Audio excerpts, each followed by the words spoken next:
Hi friends, இன்றைக்கி மத்தியானம் video எடுத்துருக்குறோம். எதுக்காகனா எங்கள் வீட்டில் எங்கள் பில்லி இறந்து போச்சு. இன்றைக்கி இப்போ தான் ஜஸ்ட் 1:30 மணிக்கு இருந்துச்சு.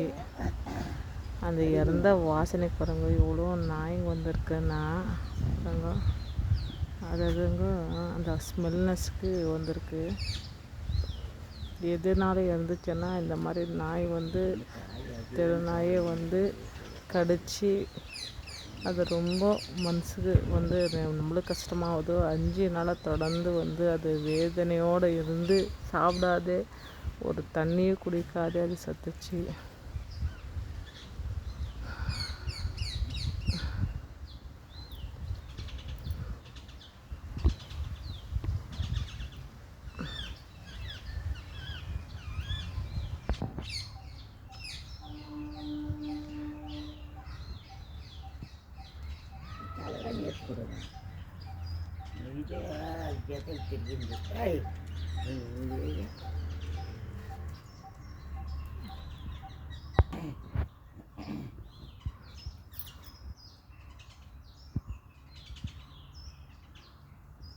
தலைதான் நெற்புடன்